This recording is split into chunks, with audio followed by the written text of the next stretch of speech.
I was absolutely floored. You just would never imagine in a million years that something could happen like this. Several months ago, Andrea Sachs got an alarming phone call. Her newborn baby had just tested positive for illegal drugs. Problem is, Andrea hasn't given birth in years. As much as I denied it, they just kept insisting that, yes, I was the mother of this child. There was nothing that I could say to get out of it. To make matters worse, authorities showed up at her door the next day, calling her an unfit mother and threatening to take away all 4 of her kids. When you know you're innocent and you didn't do anything wrong, it just absolutely, I was in tears. I was a wreck.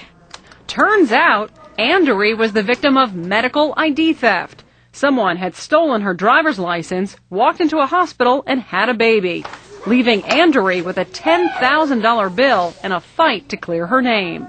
Do you think it's a big problem? It's a huge problem. Chris Dorn is a fraud expert with Ingenix, a company that tracks medical ID theft cases. He says victims have more worries than just fraudulent doctor bills. Your medical records can also be altered, with the crook's information substituted for your own. Inadvertently, your blood type can be changed, your medications that you're on that can be changed, your underlying medical conditions can be changed. Which can be life-threatening. Certainly. That's a scary thought. It is. To crack down on the problem, some hospitals like this one outside Hartford, Connecticut, are now asking patients for proof of identification. Could I get a driver's license or a photo ID and your insurance card?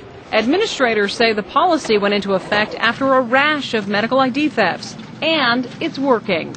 About 2 to 3 times a week we have patients that come in, then when we ask them for the ID, they'll say it's in the car, go out to their car and don't return. Come here.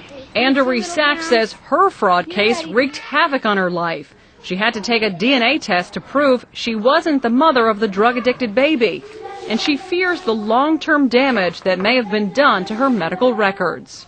Am I going to have some emergency someday in my life and I'm going to show up at the hospital and they're going to give me the wrong blood type because they still have her blood type in my files? I just don't feel safe anymore.